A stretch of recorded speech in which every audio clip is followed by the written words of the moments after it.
We are men of ash and shadow. We endure the darkness so others might see the dawn.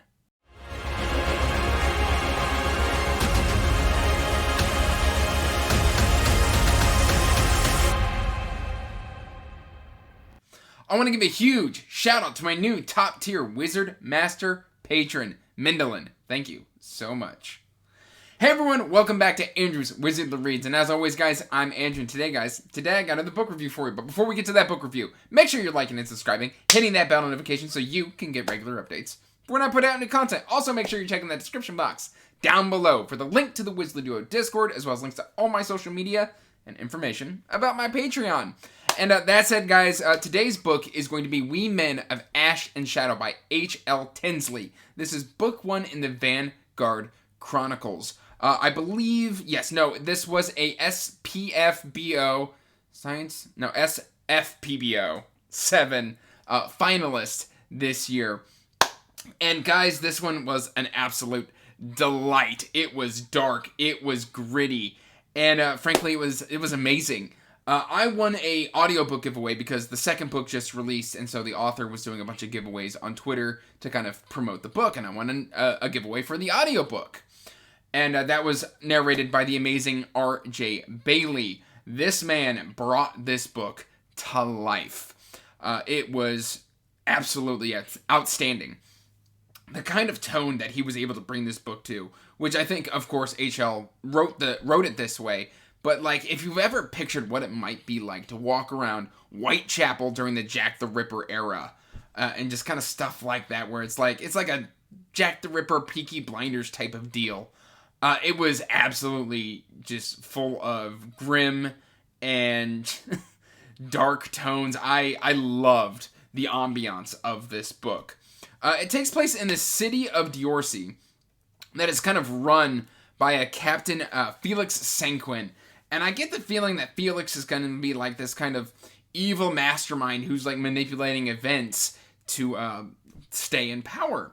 And essentially, we're coming off of like a revolution, and basically, in this world, like, they do revolutions just to kind of shake things up, kind of trim the fat on society. If you need to get rid of your dregs, you can send them off to war, have them fight in a revolution, and then, like, you know, of course, a lot of people die in revolutions, and it's a good way to just kind of trim the fat. So that kind of already lets you know the kind of the tone of this story.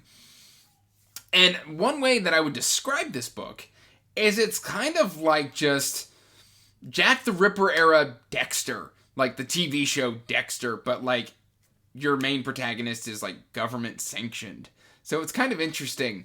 And basically it's called the Vanguard Chronicles because we follow John Vanguard. He is this old retired soldier who's like, you know, got this dark past, and he's just kind of hiding in the shadows. He lives in a house of ill repute. He rents the bathroom and sleeps in the bathtub. This is just kind of the man that John is. He wants really nothing other than to just kill bad people. And that's what he does. Basically, he works for Felix Sanquin. He gets a list every, like, once a week or something like that.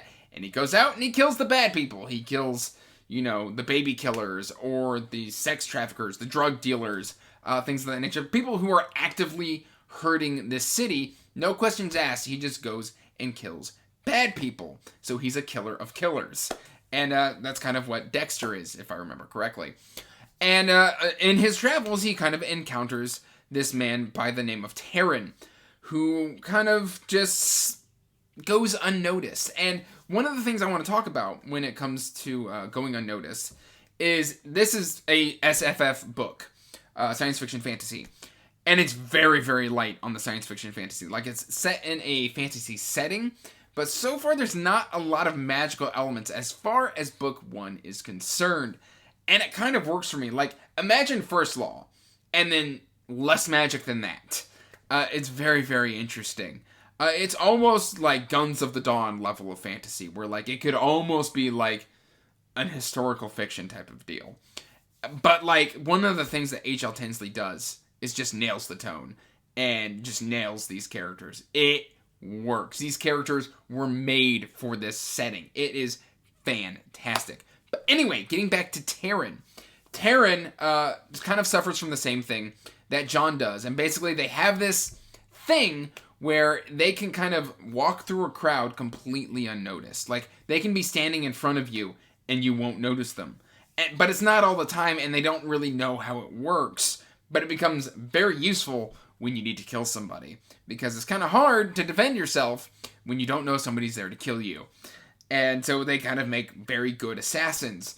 The problem is that, like, you know, John is very much more structured, while Taran is untried. He's more wild. He's more impulsive.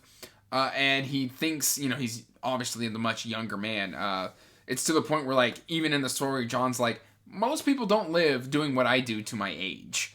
And so he's a grizzled veteran of just war and revolution and killing. And so Taran is just a very interesting individual. He's more of geared towards the more kind of psychopath, serial killer type of character. But at the same time, he's got an aging mother that he needs to take care of. And this kind of cages him. And so he wants to go out and he wants to be killing people. So it's kind of like a Norman Bates thing going on here with Taran, where, like, he's kind of dealing with this ill-aged mother who's kind of slowly going senile and losing her wits. And it's kind of keeping him from going out and doing what he loves, which is killing people on the streets of Dior. So, and so they kind of encounter each other, and this relationship, this kind of mentor/trainee relationship takes place, which is where my biggest critique on the book comes. And essentially what I feel is that this part of the book is very much rushed through. Months go by, and we really only see a couple interactions between them as kind of mentor and stuff like that, where John's very standoffish about it. Like, he doesn't know what to do with Taran, and so he's just like, yeah, you can tag along, and maybe you'll pick up a couple tricks. Or, tips, tricks, things of the nature, tricks of the trade, and then you can become a contributing member of society who kills bad people and does what I do. And this is very much kind of rushed. It's the only aspect of the book, I think, that doesn't fully work. Because, you know, where we end up at the end of the book, there is very much almost a Revenge of the Sith thing kind of going on here. To steal an analogy from Star Wars, and I don't think we've kind of built up enough of a relationship between these two characters to really kind of hit that sort of ending. So it's one of the only weak points, I think, on this book.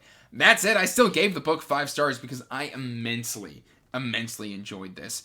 If you like dark and gritty, just the criminal underbelly and just these really just visceral characters, this is a story that is for you. Amazing narrator. There is a second book already out. Read this one and then you can jump straight into the second novel. Guys, this one is a must read for grimdark fantasy lovers. That said, guys, that's all I've really got here for you. So let me know in the comments down below if you've already read it. If this sounds appealing to you, please, I would love to talk to you about it. So, as always, guys, till next time, peace out, stay magical, bye. And as always, I want to give a huge thank you to my patrons.